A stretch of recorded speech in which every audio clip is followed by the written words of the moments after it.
Good morning everyone, আশা করি তোমরা ভালো আছো। আজকে আমরা আমাদের অঙ্ক বইতে পৃষ্ঠা নম্বর 42-এর নতুন চ্যাপ্টার বিভাজ্যতা নির্ণয় এবং যৌগিক ও মৌলিক সংখ্যা সম্পর্কে জানব। এতদিন পর্যন্ত আমরা যে অঙ্কগুলি শিখে এসেছি সেগুলি তোমরা তোমাদের আগের ক্লাসে কম বেশি জেনে এসেছো, কিন্তু এই যে চ্যাপ্টারটি বিভাজ্যতা, যৌগিক ও মৌলিক সংখ্যা, এটি তোমাদের কাছে সম্পূর্ণ নতুন একটি চ্যাপ্টার। তোমরা এই চ্যাপ্টারটা খুব ভালো করে বুঝবে। দেখো, এই চ্যাপ্টারে আমরা জানব বিভাজ্যতা। বিভাজ্যতা কি সেটা জানব। প্রথম কি বলেছে, দুই ধরনের ভাগ আমরা দেখতে পাই। দুই ধরনের ভাগ বলতে আমরা কি ভাগ দেখতে পাই? কোনো ভাগ একেবারে মিলে যায়, কোনো ভাগশেষ থাকে না, আর কোনো কোনো ভাগে কি হয়, ভাগশেষ থাকে।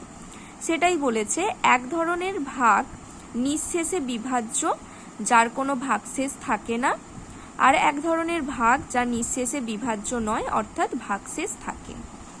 এবার বিভাজ্যতা কি?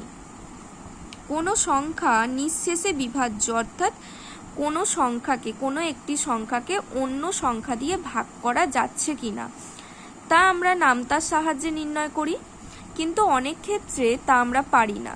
তখন কি করি? ভাগ করি, তাই তো?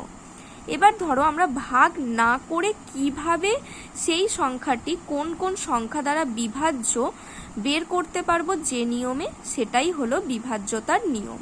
দেখো কি বলেছে, যে কৌশল বা নিয়মে বড় বড় সংখ্যা বা নামতার বাইরে যেসব সংখ্যা রয়েছে তাদের সহজে নির্ণয় করার পদ্ধতিকে বিভাজ্যতার নিয়ম বলে। অর্থাৎ ধরো, আমাদের কোনো কোনো সংখ্যা দিয়ে দিল, সেই সংখ্যাটি 2 দ্বারা বিভাজ্য না 3 দ্বারা বিভাজ্য, আমরা ভাগ না করে কোন কৌশলে বলতে পারবো, সেটাই হলো বিভাজ্যতার নিয়ম।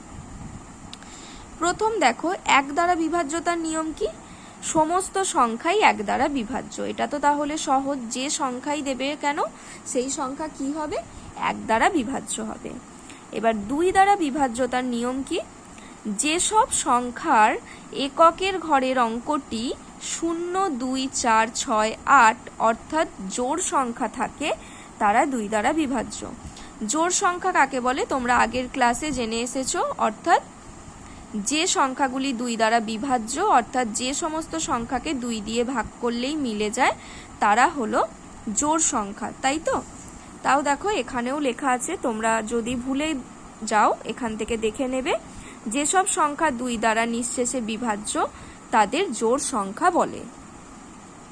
অর্থাৎ কি বলছে নিয়মটা, যেসব সংখ্যার এককের ঘরের অঙ্কটি 0, 2, 4, 6, 8 অর্থাৎ জোড় সংখ্যা থাকে, তারা 2 দ্বারা বিভাজ্য।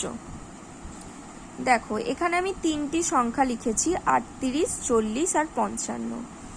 38-এর এককের ঘরে কি আছে? 8, অর্থাৎ এটা আমরা ভাগ না করেই বলে দেব 2 দ্বারা বিভাজ্য। এবার চলো সত্যি ভাগ করে দেখি 2 দ্বারা বিভাজ্য হয় কিনা। 2 একে 2, 1 8, 9 18, সত্যিই 2 দ্বারা বিভাজ্য হলো। এরপর দেখো 40, এককের ঘরে আছে 0, এখানে কি বলেছে? 0 থাকলেও 2 দ্বারা বিভাজ্য হবে, তাহলে 2 দিয়ে ভাগ করে দেখি। দেখো, এটাও মিলে গেল। এরপর আছে 55, 55-র এককের ঘরে আছে 5, তাহলে এটা 2 দ্বারা বিভাজ্য নয়। চলো 5 দিয়ে ভাগ করে দেখি, 2 দ্বারা 55-কে ভাগ করে দেখি। 2 2-এ 4, 15, 2 7-এ 14, ভাগশেষ 1, তাহলে কিন্তু দেখো মিলল না। তাহলে এককের ঘরে কি কি থাকতে হবে? 0, 2, 4, 6, 8। এরপর দেখো 3 দ্বারা বিভাজ্যতার নিয়ম। যেসব সংখ্যার অঙ্কগুলির সমষ্টি 3 দ্বারা বিভাজ্য, সেই সংখ্যাগুলি 3 দ্বারা বিভাজ্য।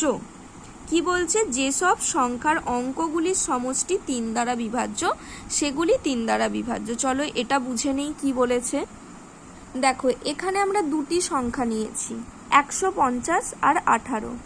150-এর মধ্যে কি কি অঙ্ক আছে? 1, 5, 0, এগুলোকে যোগ করতে হবে। যোগ করলে কত হবে? 6। 6কে কি 3 দ্বারা ভাগ করা যায়? আমরা জানি যায়। 3 2-এ 6, তাহলে এই সংখ্যাটিও 3 দ্বারা বিভাজ্য। তাহলে চলো 3 দিয়ে 150কে ভাগ করে দেখি সত্যিই বিভাজ্য কিনা। 3 5 15, শূন্য নামলো, উঠে গেল। অর্থাৎ আমরা যদি এই ভাগটা নাও করতাম, এই রুলসটা দেখে কিন্তু আমরা বুঝে যেতাম যে এটি 3 দ্বারা বিভাজ্য।